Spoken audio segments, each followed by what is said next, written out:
On Africa 24, this program is brought to you by the AFCFTA Secretariat.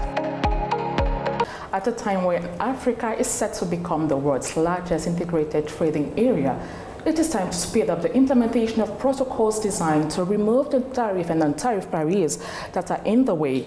Today on this program, we welcome an eminent economist that is actively involved in the implementation of African Union's Agenda 2063. She comes from Rwanda, the host country of Biashara 2024. Mrs. Monique Nsanzabaganwa, welcome to Africa 24 English. Thank you so much for having me. Thank you to you. Well, this is the AU decade for the African women financial and economic inclusion. You are spearheading the Women and Youth Financial and Economic Inclusion Initiative 2030. How does WIFI support the realization of an inclusive One Africa market? Thank you so much for the question. Today we are here for the Biashara Africa. And FCFTA is a huge opportunity for all Africans. Women, youth are not exception. By the way, the FCFTA has a whole protocol to include the women and youth in trade. As we speak, in this decade of financial inclusion for women, 2020 to 2030, WIFI seeks actually to make sure that this becomes a reality.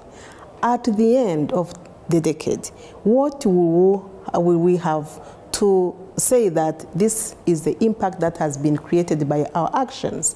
We needed a framework to come together, to collaborate, to build strong partnerships, using the agency and the convening power of the African Union to mobilize the continent and the partners within the continent, private sector financial institutions, to deliver for women and youth.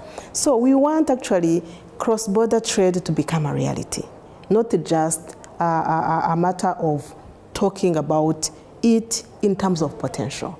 We want to troubleshoot whatever challenges we see on the ground, because we have been on the ground and we know what are the challenges.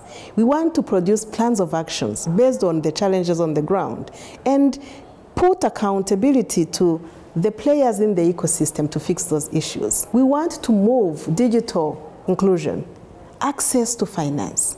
We want to make it easy, accessible, affordable, and safe to access finance. We want to create opportunities for jobs. And we want to make sure that we mainstream women and youth in our public procurements.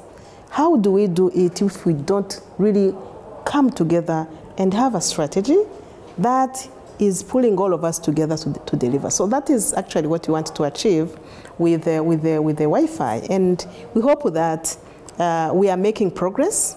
At least we are taking from the planning board now to the field for implementation.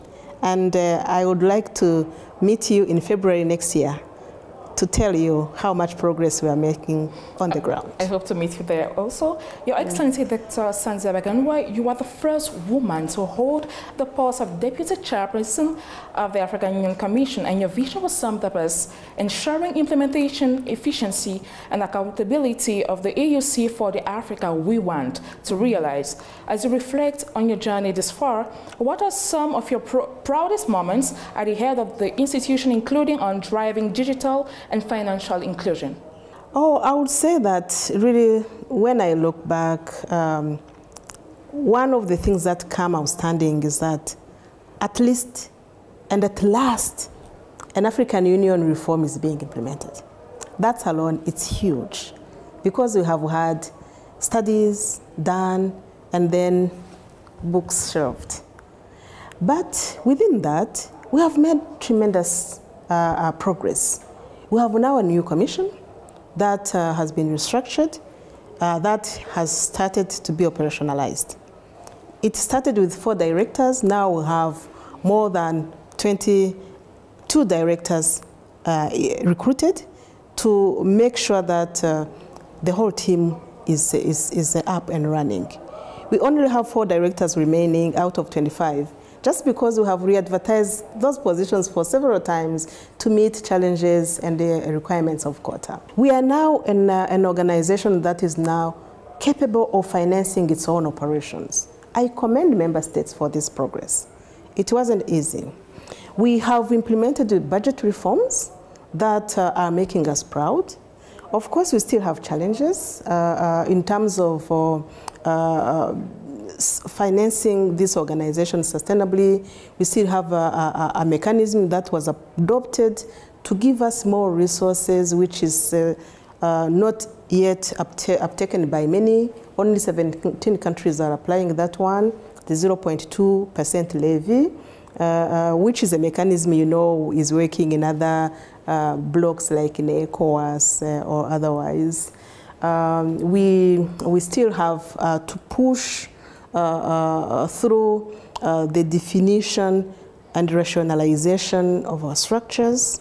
So we have a whole file on the table which is pending member states to sit and negotiate it and give us the path to follow, to implement, so that we know which organs, which structures, so that we can render our organization sustainable in terms of financing. That one is in progress. We have the division of labor that is defining the roles between the continental African Union and then the regional blocks and then the countries.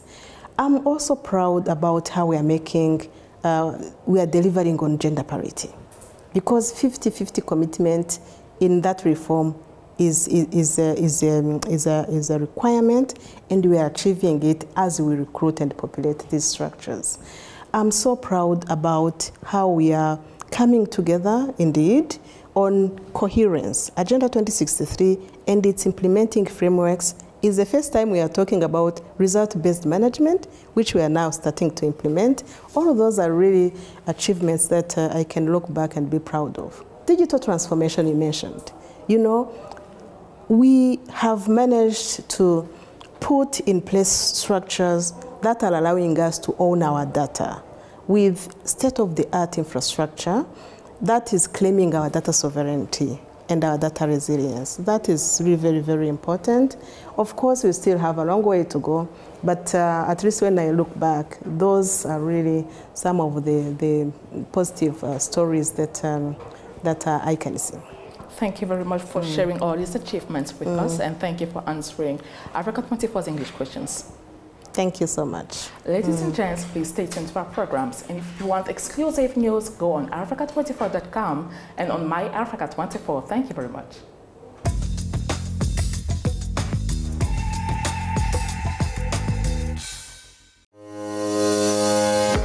This program was brought to you by the AFCFTA Secretariat on Africa 24.